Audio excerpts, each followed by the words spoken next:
نحمده ونستعينه ونستغفره ونؤمن به ونتوكل عليه ونعوذ بالله من شرور أنفسنا وسيئات أعمالنا من يهده الله فلا مضل له ومن يضلل فلا هادي له وأشهد أن لا إله إلا الله وحده لا شريك له وأشهد أن محمدا عبده ورسوله يا أيها الذين آمنوا اتقوا الله حق تقاته ولا تموتن إلا وأنتم مسلمون يا أيها الناس اتقوا ربكم الذي خلقكم من نفس واحدة وخلق منها زوجها وبث منهما رجالا كثيرا ونساء واتقوا الله الذي تساءلون به والأرحام إن الله كان عليكم رقيبا يا أيها الذين آمنوا اتقوا الله وقولوا قولا سديدا يصلح لكم أعمالكم ويغفر لكم ذنوبكم ومن يطع الله ورسوله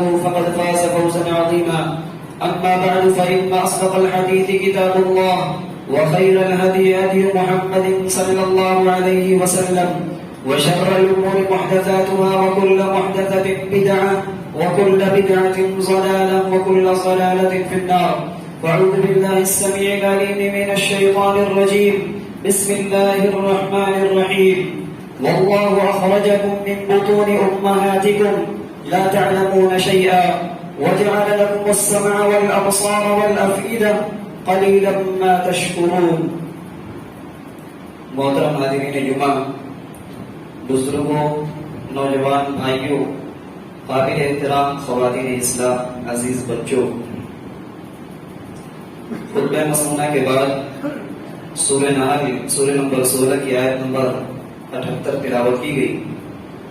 اس مناسبت سے کہ آج کے اس خطبہ جمعہ میں ہم علم کی فضیلت اور اس کی اہمیت کے حوالے سے کچھ گفتگو کریں گے.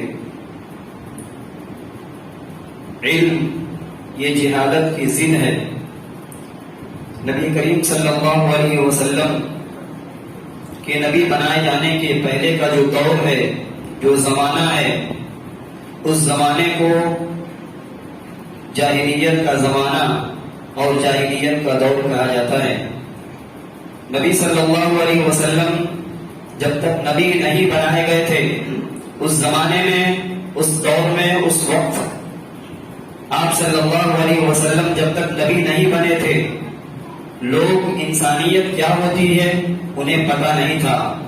لوگ کیا چیز حلال ہے، کیا چیز حرام ہے انہیں پتہ نہیں تھا.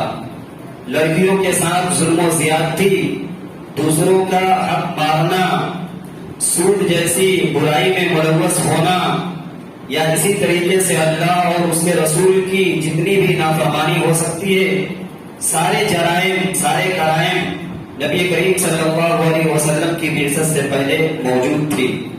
لیکن جیسے ہی آپ صلی اللہ علیہ وسلم کو نبی بنائے جانے کا وقت آیا، جب آپ صلی اللہ علیہ وسلم پر غار حرا میں جب آپ صلی اللہ علیہ وسلم عبادت میں مصروف تھے، اس وقت اللہ رب العالمین نے برائیوں کو ختم کرنے کے لیے، اللہ رب العالمین کی فرمانبرداری کو بجا لانے کے لیے اللہ رب العالمین نے جو سب سے پہلا پیغام دیا اور قرآن کریم کی سب سے پہلی جو چند آیات کا نزول فرمایا، وہ قرآن کریم کے سورۃ العلق کی ابتدائی چند آیات تھی. ان آیات میں اگر آپ پڑھیں گے اور غور کریں گے تو اللہ رب العالمین نے علم کے حوالے سے کئی ایک بات بیان فرمائی.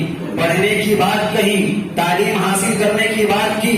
قلم جو کہ علم کا ایک ذریعہ ہے، علم کو حاصل کرنے کا ایک ہتھیار ہے، اس کا ذکر ہے. تعلیم، پڑھائی اور قلم کا ذکر اللہ رب العالمین نے کیا. توحید کے بارے میں بات نہیں کی، نماز کے بارے میں بات نہیں کی، روزے کے حوالے سے گفتگو نہیں کی، برائیوں کو ختم کرنے کے حوالے سے گفتگو نہیں کی. اگر گفتگو کی، بات کی تو اللہ رب العالمین نے علم کے حوالے سے گفتگو کی. فرمایا رب العالمین نے اقرأ باسم ربک الذی خلق خلق الانسان من علق اقرأ وربک الاکرم الذی علم بالقلم علم الانسان ما لم يعلم. اے ہمارے حبیب، آپ پڑھیے اس رب کے نام سے جس نے پیدا کیا. خلق الانسان من علق، جس نے انسان کو لوتھڑے سے پیدا کیا. جمے ہوئے خون سے پیدا کیا. اقرأ وربک الاکرم، پڑھیے آپ کا رب بڑا کریم ہے، آپ کا رب بڑا کرم کرنے والا ہے. الذی علم بالقلم، جس نے قلم کے ذریعے علم سکھایا. علم الانسان ما لم یعلم، انسان کو وہ ساری باتیں سکھلائی جو انسان جانتا نہیں تھا.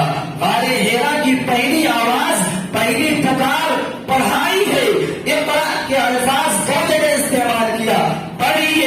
اس کے بعد علم کا استعمال دو جگہ کیا. تعلیم حاصل کیجیے، تعلیم کو سکھانا، علم سکھانا.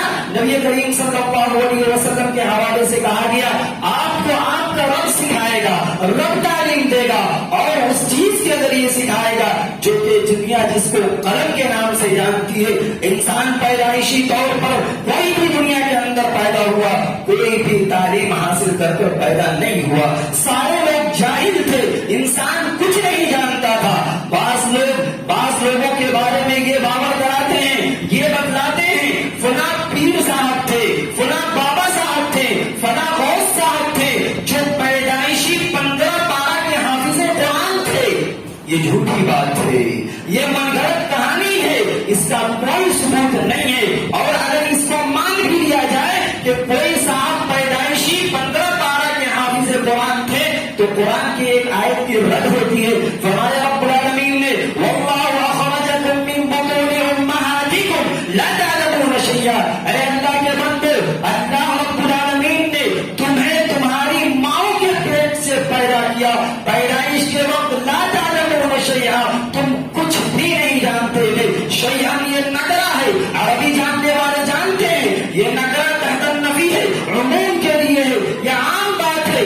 انسان کچھ بھی نہیں جانتا تھا. ہاں، جاننے والی جو چیز ہو سکتی ہے، جو ہتھیار ہو سکتا ہے، جس کے ذریعے ایک انسان علم کو حاصل کر سکتا ہے، اس کو اللہ رب العالمین نے پیدائشی طور پر انسان کو دیا. کہا اللہ اخرجکم من بطون امہاتکم لا تعلمون شیئا وجعل لکم السمع والابصار والافئدۃ قلیلا ما تشکرون. ہاں، انسان پہ پیدائشی طور پر جاہل تھا، لیکن اللہ رب العالمین نے انسانوں کو آنکھیں دی. پڑھائی کے لیے آنکھ کا ہونا ضروری ہے. اللہ رب العالمین نے انسانوں کو کان دیے، پڑھائی کے لیے سننے کے لیے کان کا ہونا ضروری ہے. وجعل لکم السمع والابصار والافئدۃ، پڑھائی کے لیے دل کا ہونا ضروری ہے. یہ تینوں چیزیں جو علم کے لیے ذرائع ہیں، اسباب ہیں، ان کے ذریعے انسان علم حاصل کرتا ہے. اللہ نے ان چیزوں کو تو دیا، لیکن یہ ساری چیزیں ہونے کے باوجود انسان پیدائشی جاہل تھا. ہم کچھ نہیں جانتے تھے. ہم اپنی زبان سے، اپنی ماں کی ضمیر، ہم کیا کہنا چاہتے ہیں اپنی ماں سے بھی نہیں کہہ سکتے تھے. پیدائشی طور پر اگر ہمیں پیٹ میں تکلیف ہو، اگر ہمیں بھوک لگی ہے، صرف ایک کام کرنا جانتے تھے، صرف رونا جانتے تھے، چلانا جانتے تھے. ماں سمجھ جاتی تھی کہ بیٹے کو یا بیٹی کو بھوک لگی ہے، بدن میں کوئی تکلیف ہے. یہ ساری چیزیں ہم پیدائشی طور پر محسوس کرتے ہیں. آیت کریمہ واضح کر رہی ہے کہ انسان پیدائشی جاہل ہے. انسان پیدا ہونے کے بعد، عقل و شعور ملنے کے بعد ایک انسان علم کے راستے کو طے کرتا ہے. تو غار حرا کی پہلی آواز پڑھائی ہے، تعلیم ہے. تعلیم چاہے دینی ہو یا عصری ہو، مذہب اسلام میں تعلیم کو فرق نہیں کیا گیا ہے. وہ علم جس سے آپ کو فائدہ حاصل ہو جائے آپ اس کو حاصل کیجئے. علم کے حوالے سے ہماری شریعت اس بات کی تعلیم دیتی ہے جس میں آپ کا فائدہ ہو اس کو حاصل کیا جائے. اور یہی وجہ ہے کہ پیارے نبی صلی اللہ علیہ وسلم نے اس علم کے حوالے سے جہاں بہت ساری تاکیدی حکم دیا، اس علم کے حوالے سے کہا علم کی بنیادی چیزیں حاصل کرنا، بنیادی تعلیم حاصل کرنا ہر ایک مسلمان مرد اور عورت پر فرض ہے. اللہ کے کیا حقوق ہیں، اللہ کو کیسے پہچانا جائے، صحیح عقیدہ کس کو کہا جاتا ہے، نماز کے طریقے کیا ہیں، نماز میں کون کون سی چیزیں پڑھی جاتی ہیں، کون کون سی دعائیں کب پڑھی جائیں گی، پھر اسی طریقے سے جنازے کے مسائل کیا ہیں، جنازے میں کون کون سی دعائیں پڑھی جاتی ہے. آپ کو سن کر تعجب ہوگا. مظفر پور کا واقعہ ہے،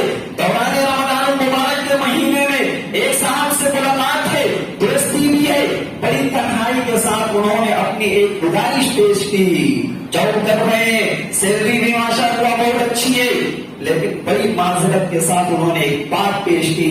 کہا حافظ صاحب معاملہ یہ ہے، زندگی میں کسی طرح کی کوئی کمی نہیں ہے، لیکن بھائی کے انتقال کے وقت بھائی کا انتقال ہو گیا. بھائی کے انتقال کے وقت مجھے جنازے کی نماز کی دعا یاد نہیں تھی. اگر ہاتھ اٹھوایا جائے، اگر پوچھا جائے نوجوان بھائیوں سے کیا آپ کو جنازے کی دعا یاد ہے، شاید ہو سکتا ہے کسی کو یاد ہو، جو دین سے جڑا ہوا ہے انہیں تو یاد ہوگی، لیکن بہت سارے لوگوں کی یا اکثریت ایسی ہے جنہیں جنازے کی دعا یاد نہیں ہے. جنازے کی نماز کھڑی ہونے والی رہتی ہے، بعض لوگ موبائل لے کر دعا کو یاد کرتے ہیں، دہراتے ہیں. یہ اس امت کی بدنصیبی ہے. آپ کے پاس وسائل کی کمی نہیں، تعلیم کی کمی نہیں ہے، اسلام کی ایک بنیادی چیز تھی جنازے کی دعا، وہ ہمیں یاد نہیں ہے. کبھی آپ نے غور کیا بچوں کو تعلیم دینے کے لیے آپ مہنگے اسکول میں پڑھاتے ہیں، منع نہیں ہے، شوق سے پڑھائیے، شوق سے تعلیم دیجیے.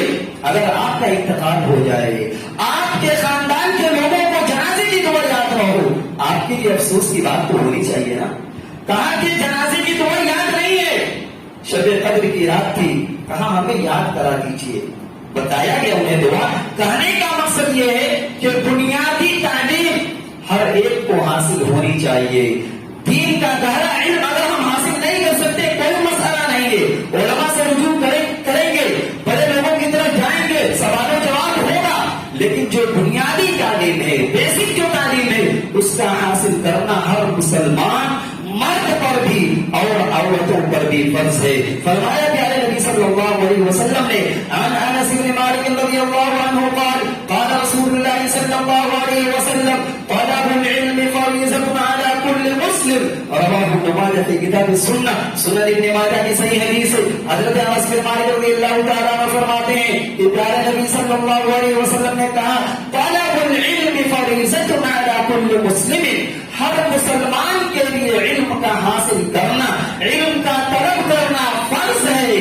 یہ لفظی عبادت نہیں ہے، یہ سنت نہیں ہے، یہ مستحب نہیں ہے کہ چاہے سنت سمجھ کر چھوڑ دیا جائے، مستحب سمجھ کر چھوڑ دیا جائے. یہ فرض ہے. اسلام کی بنیادی تعلیم حاصل کرنا ہر ایک کے لیے ضروری ہے. اس علم کی اہمیت کا اندازہ اس بات سے اور زیادہ ہو جاتی ہے کہ پیارے نبی صلی اللہ علیہ وسلم کو اللہ رب العالمین نے کسی چیز کے بارے میں یہ نہیں کہا کہ اے نبی آپ اللہ سے خوب مانگیے. علم میں زیادتی کی بات تو کی گئی، کہا وَقُلْ رَبِّ زِدْنِي عِلْمًا. نبی کو کہا جا رہا ہے کہ اے نبی آپ اللہ سے دعا کیجئے کہ اے اللہ میرے علم کو بڑھا دے. یہاں ہمارا علم گھٹ جاتا ہے. ہم چند حدیثیں پڑھ لیتے ہیں، چند مسائل جان جاتے ہیں اور اپنے آپ کو سمجھ لیتے ہیں کہ ہم بہت کچھ حاصل کر لیے. آپ اندازہ کیجئے وقت کے نبی ہیں، ہمارے اور آپ کے رسول ہیں، انہیں اللہ کہہ رہا ہے وَقُلْ رَبِّ زِدْنِي عِلْمًا. اے نبی آپ اللہ سے دعا کیجئے کہ اے اللہ میرے علم کو بڑھا دے. اور یاد رکھیے گا امام احمد بن حنبل رحمۃ اللہ علیہ نے کہا تھا علم کے حوالے سے کہ علم یہ ایسی چیز ہے جس کا سلسلہ کبھی ختم نہیں ہوتا ہے. العلم من المہد الى اللحد، کہ علم کا تعلق ماں کی گود سے شروع ہو کر قبر پر جا کر ختم ہوتی ہے. جب تک آپ زندہ ہیں آپ کو علم حاصل کرنا ہوگا. آپ کو بڑے خوش نصیب ہیں، آپ کے پاس تو وسائل ہیں، ذرائع ہیں. یاد کیجئے اللہ کے نبی صلی اللہ علیہ وسلم کے زمانے کا جو دور تھا، جو وقت تھا، سینکڑوں میل سفر کر کے وہ ایک حدیث کو حاصل کرنے کے لیے جاتے تھے. بھوک کی شدت کو برداشت کیا. حضرت ابو ہریرہ رضی اللہ تعالیٰ عنہ کو کون نہیں جانتا تھا؟ بہت غریب صحابی تھے.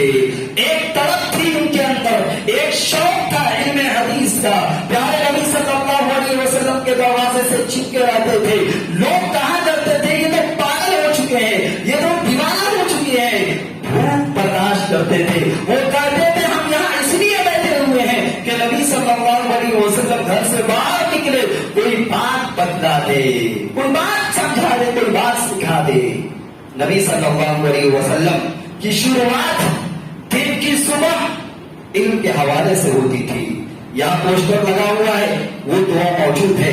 عن ام سلمہ رضی اللہ عنہا ان النبی صلی اللہ علیہ وسلم کان یقول اذا صلى الصبح حين يسلم اللهم اني اسالك علما نافعا ورزقا طيبا وعملا متقبلا. رواه ابن ماجہ. سنن ابن ماجہ کی روایت ہے. ام سلمہ رضی اللہ تعالی عنہا کہتی ہیں کہ پیارے نبی صلی اللہ علیہ وسلم یہ دعا ہمیشہ پڑھا کرتے تھے. جب صبح کی نماز پڑھا لیتے آپ سلام پھیر لیتے. جہاں بہت ساری دعائیں آپ صلی اللہ علیہ وسلم کیا کرتے تھے, آپ ایک دعا یہ بھی کرتے تھے, اللہم انی اسألک علما نافعا, اے اللہ میں تجھ سے ایسے علم کے بارے میں سوال کرتا ہوں جو علم نفع بخش ہو. علم نفع بخش ہو. آپ ذرا فیصلہ کیجئے, آپ بھی علم حاصل کرتے ہیں, آپ علم حاصل کر چکے ہیں, آپ کے بچے علم حاصل کر رہے ہیں. آپ نے کبھی سوچا, آپ نے کبھی اندازہ لگایا کہ آیا آپ کے بچے کے علم سے آپ کو کتنا نفع ہو رہا ہے, اور آپ کے بچے کے علم سے آپ کے بچے کو کتنا فائدہ ہو رہا ہے؟ اندازہ تو ہونا چاہیے, محاسبہ تو ہونا چاہیے, چیک تو کرنا چاہیے. اگر فائدہ ہو رہا ہے چاہے کسی بھی اعتبار سے, چاہے دنیاوی اعتبار سے یا اخروی اعتبار سے, فائدہ ہونا چاہیے. اگر نہیں ہو رہا ہے تو آپ گھاٹے میں. کہا ہے اللہ میں ایسے علم کا سوال کر رہا ہوں جو نفع بخش ہو. پہلی بات نفع بخش علم کی. دوسری دعا ورزقا طیبا, اے اللہ مجھے پاک رزق عطا فرما. تیسری دعا وعملا متقبلا, اے اللہ جو میں عمل کروں اس کو تو قبول کر لے. آپ غور کریں کیا بات ہے اس دعا کے اندر.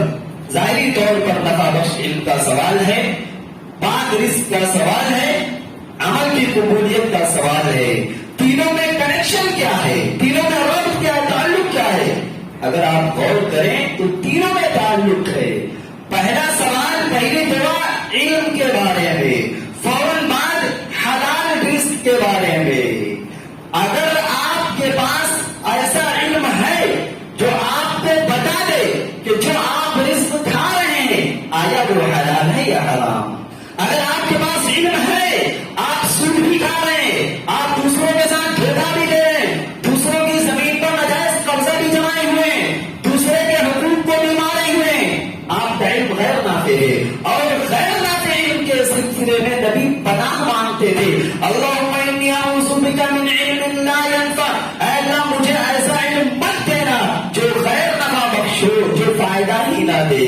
اگر آپ کا علم صحیح ہے تو علم فیصلہ کرے گا کہ آپ جو مال حاصل کر رہے ہیں, آپ جو رزق کھا رہے ہیں, آپ کے پیٹ پہ جو لقمہ جا رہا ہے, اگر نفع بخش علم ہے تو فوراً یہ طے کرا دے گا کہ بھائی یہ رزق حلال ہے اور یہ رزق حرام ہے. اگلا ٹکڑا وعملا متقبلا, اے اللہ جو عمل کروں وہ عمل قبول ہو جائے. رزق حلال سے عمل کی قبولیت کا کیا تعلق ہے؟ تعلق ہے. اگر رزق حلال نہیں ہے, کمائی حلال نہیں ہے تو آپ کی نیکی, آپ کے اعمال رد کر دیے جائیں گے. حرام کھانے والوں کی نیکیاں اللہ کے دربار میں رد کر دی جاتی ہیں. کان کھول کر سن لیجیے, ذہن کے کسی کونے میں بٹھا لیجیے. یاد رکھیے آپ لاکھ عبادتیں کریں, لمبی لمبی دعائیں کریں اور لمبی لمبی نمازیں پڑھیں, اگر زندگی میں رزق حرام ہے ساری نیکیوں پر پانی پھر جانے والا ہے. تو نبی کی زندگی کی شروعات, صبح کی شروعات علم کے حوالے سے ہوتی تھی. علم اللہ تعالیٰ اسی کو عطا کرتا ہے, اسی کو دے دیتا ہے جس کے ساتھ اللہ خیر کا ارادہ کرتا ہے, بھلائی کا ارادہ کرتا ہے. پیارے نبی نے کہا تھا من یرد اللہ بہ خیرا یفقہہ فی الدین, اللہ جس کے ساتھ بھلائی چاہتا ہے, خیر چاہتا ہے, اللہ اس کو دین کی سمجھ عطا کر دیتا ہے. آج کی گفتگو کی جو علم کے حوالے سے ہم نے شروع کی اس کے پیچھے ایک خاص مقصد ہے. مقصد یہ ہے کہ ہماری جو مسجد ہے اس مسجد میں ہفتہ واری درس کا اہتمام کیا جاتا ہے. ہر سنڈے کو صبح میں درس رکھا جاتا ہے.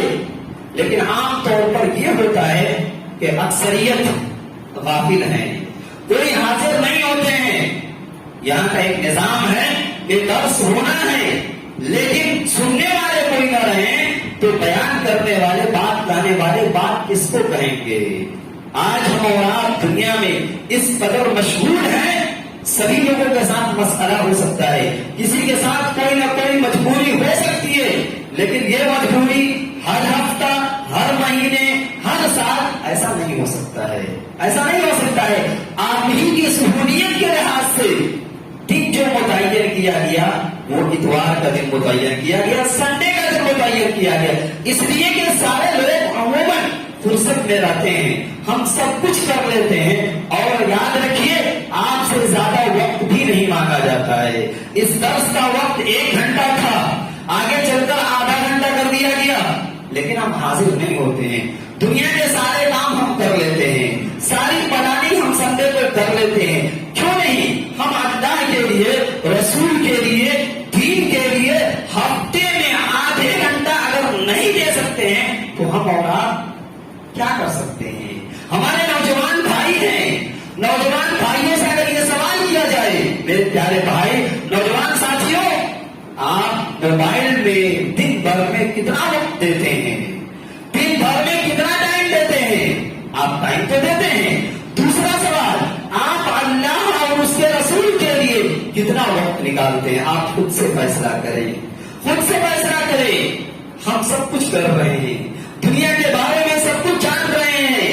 ایک معمولی انسان آپ کو دعوت دے دے, آپ دعوت کو قبول کر لیتے ہیں. اسلام کے, مسلمانوں کے ایک حقوق میں سے ایک حق یہ ہے کہ جب کوئی دعوت دے تو دعوت قبول کی جائے.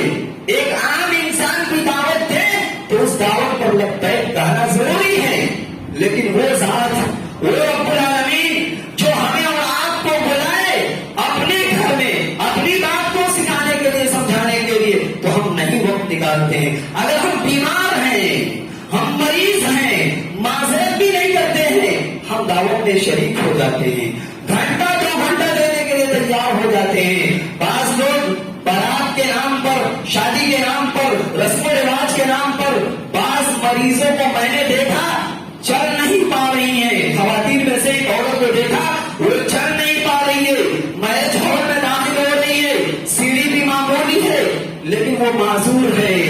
کہہ رہی ہے کہ ہم اس سیڑھی پر کیسے چڑھ سکتے ہیں؟ ظاہر سی بات ہے, آپ بیمار ہیں, نہیں چڑھ سکتی ہیں, آپ کو آنے کی کیا ضرورت تھی؟ بارات ایک تو اسلام کا تصور نہیں ہے, اس کے باوجود آج کا ایک فیشن, خواتین بھی بارات جا رہی ہیں, یہ چیز صحیح نہیں ہے. تو ہم دنیاوی کام کے لیے وقت نکال رہے ہیں, دوستوں سے بات کرنا ہو, دنیاوی کوئی میٹنگ ہو, ہم شریک ہو جاتے ہیں. بڑی تکلیف سے یہ بات کہی جا رہی ہے.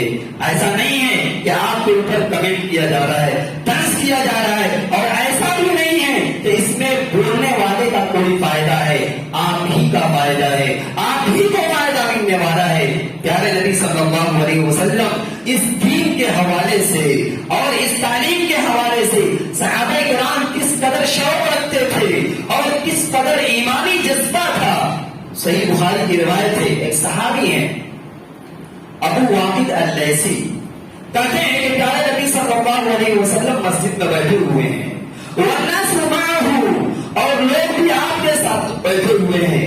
نبی کا گہرا تعلق مسجد سے تھا, صحابہ کا بھی تعلق مسجد سے بہت زیادہ گہرا تھا. ہم تو مسجد میں آتے ہیں اور بڑی تیزی سے چلے جاتے ہیں, اللہ کے رسول مسجد میں موجود ہیں, صحابہ بھی مسجد میں بیٹھے ہوئے ہیں. آپ صلی اللہ علیہ وسلم صحابہ کرام پر درس دے رہے ہیں, قرآن و سنت کی باتیں کہہ رہے ہیں. اذ اقبل ثلاثة نفر, اچانک 3 لوگ آتے ہیں.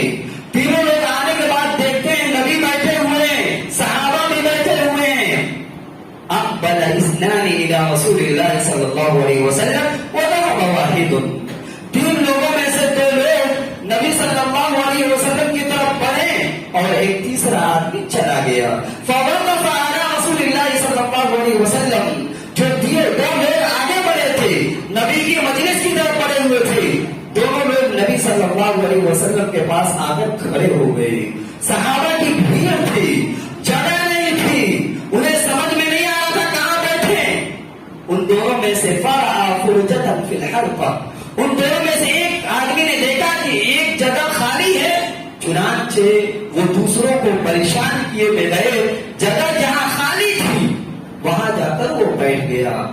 اس ٹکڑے سے ایک بات یہ بھی معلوم ہوئی، ایک مسئلہ معلوم ہوا کہ آپ اگر دینی مجلس میں جا رہے ہیں، جگہ نہیں ہے تو جس جگہ ملے آپ وہیں بیٹھ جائیں، لوگوں کی گردنوں کو نہ پھیلائیں. بعض لوگ ہوتے ہیں خاص طور پر جمعہ کے دن آئیں گے، تاخیر سے آئیں گے، بعد میں چاہیں گے پہلی صف میں بیٹھنا. جمعہ میں خاص طور پر منع کیا گیا ہے، آپ گردنوں کو پھیلا کر نہیں جا سکتے ہیں، جس جگہ ملے آپ وہیں بیٹھ جائیے. تو اس صحابی کو ایک جگہ ملی مجلس میں فجلس فیہا، وہ اسی میں بیٹھ گئے. اور ایک دوسرا صحابی انہیں جگہ نہیں ملی، فجلس خلفہ، وہ لوگوں کے پیچھے بالکل اخیر میں بیٹھ گئے. اور تیسرا آدمی فأدبر ذاہبا، اسے کوئی مطلب نہیں تھا، چنانچہ وہ واپس چلا گیا. آپ صلی اللہ علیہ وسلم کی جب بات ختم ہو گئی، آپ صلی اللہ علیہ وسلم نے کہا الا اخبرکم بنفر الثلاثہ، کیا میرے صحابہ، کیا میں 3 لوگوں کے بارے میں نہ بتلا دوں، 3 لوگوں کے بارے میں خبر نہ دے دوں؟ آپ نے کہا اما احدہم، ان تینوں میں سے ایک وہ شخص فآب اللہ الیہ، پہلا وہ انسان جس نے اللہ سے پناہ مانگی، اللہ نے اس کو پناہ دے دی، اللہ نے اس کو سکون کی جگہ عطا فرما دی. اور دوسرا وہ آدمی، دوسرا وہ شخص، دوسرا وہ انسان جسے جگہ نہیں ملی تھی. فاستحیا اللہ منہ، اسے شرم آیا کہ وہ آگے بڑھے، چنانچہ وہ پیچھے بیٹھ گیا. اللہ رب العالمین کو بھی شرم آ گئی کہ اللہ اس کے گناہوں کو معاف نہ کرے، چنانچہ اللہ نے اس کو بخش دیا. وَأَمَّا الْآخَرُ، جہاں تک معاملہ تیسرے انسان کا ہے، فَأَعْرَضَ اللَّهُ عَنْهُ، اس نے اعراض کر دیا، اس نے دینی مجلس میں بیٹھنے سے منہ موڑ لیا، اللہ بھی اس سے منہ موڑ لیا. اللہ نے منہ موڑ لیا کا مطلب علماء نے کئی بیان کیا. ایک یہ کہ اللہ اس سے ناراض ہو گیا، اللہ کی ناراضگی اس انسان نے موڑ لیا. ذرا غور کریں اس واقعے میں جو بتانے کا اصل مقصد ہے. یہ تینوں لوگ مجلس میں جانا نہیں تھا، انہیں پروگرام میں شرکت نہیں کرنی تھی، اچانک وہاں سے گزر ہوا. اس لیے کہ حدیث کے الفاظ ہے اذ اقبل، اچانک 3 لوگ آئے، انہیں ان کا ارادہ نہیں تھا، انہیں جانا نہیں اور تھا، لیکن اچانک یہ دیکھتے ہیں کہ دینی مجلس چل رہی ہے، اس میں سے 2 لوگ تو آ گئے، تیسرا آدمی کو موڑ لیا. تو جو آدمی دین سے تعلق رکھے گا اللہ اس کی حفاظت کرے گا، اللہ اس کو پناہ دے گا اور اللہ اس کے گناہوں کو معاف کر دے گا. ہم اور آپ سمجھتے ہیں کہ دینی مجلس میں ہمارا کوئی فائدہ نہیں ہے. ایسا اس لیے ہوتا ہے کہ جو فائدے ہمیں دکھائی دیتے ہیں اس پر عمل کرنا آسان ہو جاتا ہے. اصل میں جتنا معاملہ دین کا ہے، دین کے فائدے دنیا میں دکھائی نہیں دیتے ہیں، اسی وجہ سے ہم لوگ دھوکہ کرتے ہیں. پیارے نبی صلی اللہ علیہ وسلم نے ایسے لوگوں کے بارے میں خطرناک وعید سنایا جو دنیاوی میٹنگ میں، ایسی بیٹھک جس میں اللہ کا نام لیا جائے، نہ رسول کی بات کی جائے، صرف بکواس والی مجلس میں جو وقت دیتے ہیں، ان کی زندگی کے بارے میں پیارے نبی صلی اللہ علیہ وسلم نے کہا ما جلس قوم مجلسا تفرقوا من غیر ذکر اللہ، وہ قوم، وہ لوگ جو کسی مجلس میں بیٹھے اور اٹھ گئے بغیر اللہ رب العالمین کا نام لیے ہوئے، ایسی مجلس جس میں غیبت ہو، جس میں چغل خوری ہو، جس میں دنیاوی پلانی ہو، جس میں سیاست کی بات ہو، صرف دنیاوی بات ہو، صرف اللہ کا نام نہ لیا جائے، کوئی بھی آدمی اللہ کا نام نہ لے، فتفرقوا، اور وہ اٹھ جائیں. ایسے لوگوں کے بارے میں نبی نے کہا عن مثل جیف حمار، یہ مرے ہوئے گدھے ہیں، یہ مرے ہوئے گدھے لوگ ہیں جنہیں اس سے کوئی بات نہیں ہے کہ اللہ کا نام لیا جائے. یہ تو دنیا میں وعید ہے. وَيَوْمَ الْقِيَامَةِ حَسْرَةً عَلَيْهِمْ، اور قیامت کے دن یہی مجلس، یہی میٹنگ ان کے لیے باعث حسرت ہوگی. افسوس کریں گے کہ ہم نے اس میٹنگ میں دوستوں کے ساتھ پارٹیوں میں یا طرح طرح کی گفتگو میں اپنی زندگی کو یا اس مجلس کو بیکار کر دیا. ہمارے اندر احساس نہیں ہے، وقت کو ضائع کرنے کا احساس نہیں ہے. صحابہ جن کے بارے میں دنیا میں جنت میں بشارت سنائی گئی تھی، خوشخبری دیا گیا تھا کہ یہ صحابی جنتی ہیں، اللہ ان سے راضی ہو چکا ہے، اللہ ان سے راضی ہو چکے ہیں. صحیح مسلم میں واقعہ موجود ہے. حنظلہ اسیدی رضی اللہ تعالیٰ عنہ ایک صحابی ہیں. وَكَانَ مِن كُتَّابِ رَسُولِ اللَّهِ صلی اللہ علیہ وسلم، یہ کاتبین وحی ہیں. نبی صلی اللہ علیہ وسلم پر جو وحی نازل ہوتی تھی وہ اس کو لکھا کرتے تھے. اچانک حضرت ابو بکر صدیق رضی اللہ تعالیٰ عنہ ان کے پاس آتے ہیں، ملاقات ہوتی ہے. حضرت ابو بکر پوچھتے ہیں کیف انت یا حنظلہ، حنظلہ کیسے ہو، کیا خیریت ہے؟ حنظلہ جواب دیتے ہیں نافق حنظلہ. کیا پوچھتے ہو ابو بکر؟ حنظلہ کی حالت پوچھتے ہو؟ حنظلہ تو منافق ہو گئے ہیں، حنظلہ منافق ہو گئے ہیں. حالانکہ منافق نہیں تھے، احساس تھا، محاسبہ نفس تھا. کہتے ہیں حنظلہ منافق ہو گئے ہیں. حضرت ابو بکر کہتے ہیں سبحان اللہ ما تقول، حنظلہ کیا کہہ رہے ہو، اللہ کی پناہ تم بول کیا رہے ہو؟ حنظلہ کہتے ہیں دراصل میں یہ بات اس لیے کہہ رہا ہوں کہ جب ہم نبی صلی اللہ علیہ وسلم کے پاس ہوتے ہیں، آپ کے ساتھ ہوتے ہیں، آپ کی مجلس میں ہوتے ہیں، یذکرنا بالنار والجنہ، نبی صلی اللہ علیہ وسلم جنت کی بشارت سناتے ہیں، جنت کی بات کرتے ہیں، جہنم سے ڈراتے ہیں، جہنم کی وعید کی بات کرتے ہیں. ہم ڈر جاتے ہیں اور اس قدر خوف آتا ہے، اس قدر ڈرتے ہیں حتی کأن رأی عین، ایسا محسوس ہوتا ہے کہ نبی کی بات سن کر جنت ہماری نگاہوں کے سامنے ہے، جنت اور جہنم ہماری آنکھوں کے سامنے ہے. اس قدر ہم ڈر جاتے ہیں. لیکن فَإِذَا خَرَجْنَا مِنْ عِنْدِ رَسُولِ اللَّهِ صلی اللہ علیہ وسلم، لیکن جیسے ہی نبی کی مجلس سے ہٹتے ہیں، نبی کے پاس سے چلے جاتے ہیں، عَافَسْنَا الْأَزْوَاجَ وَالْأَوْلَادَ وَالطَّيَّاتِ، ہم بیوی بال بچوں میں مشغول ہو جاتے ہیں، دنیاوی کاروبار میں مشغول ہو جاتے ہیں. ساری باتیں نسینا کثیرا، نبی کی بہت ساری باتیں بھول جاتے ہیں. یہ احساس تھا. ہم جمعہ میں حاضر رہتے ہیں، بہت ساری باتیں بتلائی جاتی ہے، نماز کے حوالے سے گفتگو کی جاتی ہے، گناہوں سے بچنے کے حوالے سے گفتگو کی جاتی ہے، نیک بندہ بننے کے بارے میں بات کی جاتی ہے. یہیں پر سنتے ہیں فوراً بھول جاتے ہیں. وہ صحابی کو احساس ہے، وہ نفاق کا حوالہ دے رہے ہیں کہ ہم منافق ہو گئے ہیں. چنانچہ یہ بات جب ابو بکر کہتے ہیں، حنظلہ کہتے ہیں کہ ہم منافق ہو جاتے ہیں، بیوی بال بچوں میں مشغول ہو جاتے ہیں. یہی مشغولیت ہماری بھی ہے. ہم بھی بیوی بال بچوں کی کمی کوتاہی اور ان کے معاش اور روزی روٹی کی فکر میں ہم بھی مشغول ہو جاتے ہیں. ہم بھی بہت ساری چیزیں بھول جاتے ہیں. ابو بکر نے کہا اِنَّا نَلْقَىٰ مِثْلَ هَٰذَا، اے حنظلہ یہ صرف تمہاری ہی بات نہیں ہے، یہ چیز تو ہم بھی محسوس کرتے ہیں. اب کیا کیا جائے؟ علاج کیا ہے؟ علاج نبی صلی اللہ علیہ وسلم ہے. حنظلہ کہتے ہیں فَانْطَلَقْتُ أَنَا وَأَبُو بَكْرٍ، میں اور ابو بکر دونوں لوگ نبی صلی اللہ علیہ وسلم کے پاس چلے گئے. جانے کے بعد حنظلہ کہتے ہیں پہلے فوراً میں نے کہا اے اللہ کے رسول، حنظلہ منافق ہو گئے ہیں، حنظلہ منافق ہو گئے ہیں. نبی کو بھی تعجب ہوا، حنظلہ یہ کیا بات کر رہے؟ وما جا کر ہوا کیا ہے؟ ذہن ٹھیک تو ہے؟ کیا مسئلہ ہے؟ وہی بات دہراتے ہیں نبی، ہم آپ کے پاس ہوتے ہیں، جنت و جہنم کی باتیں سنتے ہیں، اور جب آپ کے پاس سے نکل جاتے ہیں ساری باتیں بھول جاتے ہیں.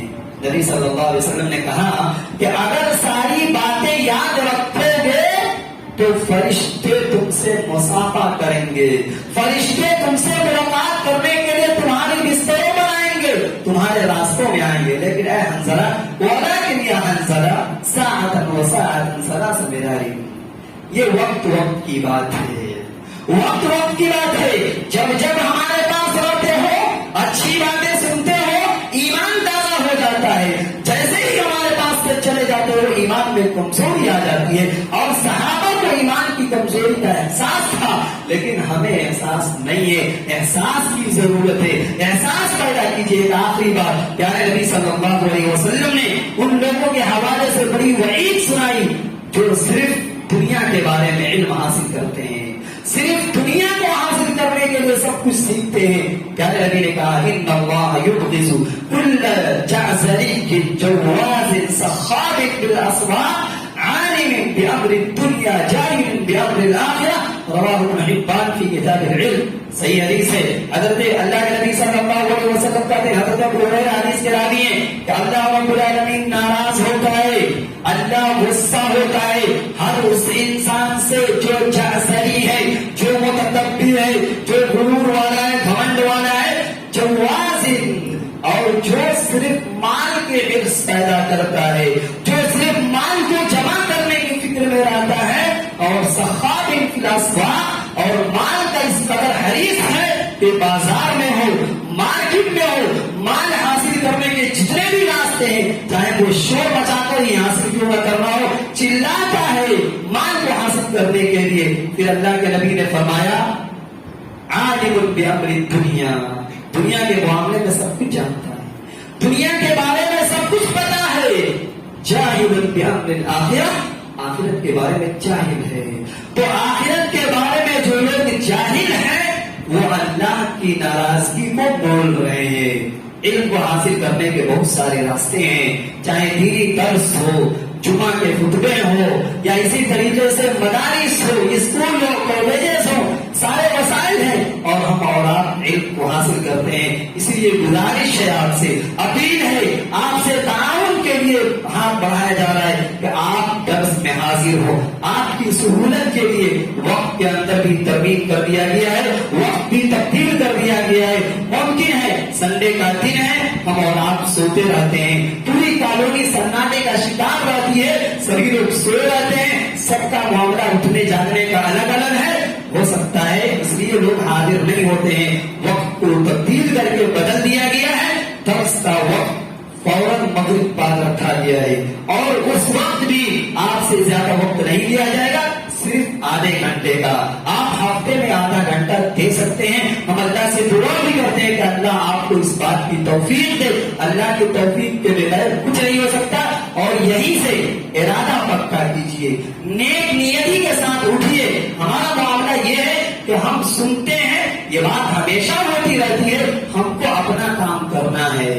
یاد رکھیے اس میں ہمارا ہی بھلائی ہے. دوسری بات یہ کہ اس مسجد میں مکتب کا انتظام ہوتا تھا، کسی وجہ سے یہ مکتب توقف کا شکار ہو چکا تھا، تقریباً 4-5 سال سے بند ہے.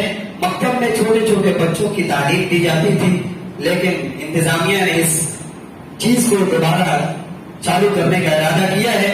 تو آپ اگر نہیں آ سکتے ہیں تو کم سے کم بچوں کو تعلیم کے لیے آگے بڑھائیں. جیسا کہ میں نے پہلے کہا، قرآن نہیں آتا ہے، دینی تعلیم نہیں آتی ہے، دعائیں نہیں یاد ہے، نماز کے طریقے یاد نہیں ہے، جنازے کے مسائل یاد نہیں ہے، طہارت کے مسائل یاد نہیں ہے. تو اگر آپ کے پاس وقت ہے، کوئی قید نہیں ہے، بچہ بھی آ سکتا ہے، جوان نوجوان بھائی بھی آ سکتا ہے، بوڑھے لوگ بھی آ سکتے ہیں.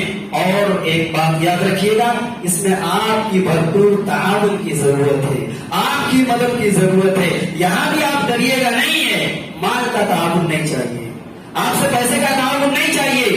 جو بچے آئیں گے پڑھنے کے لیے فری آف کاسٹ، کوئی پیسہ نہیں، کوئی پیسہ آپ سے نہیں دیا جائے گا.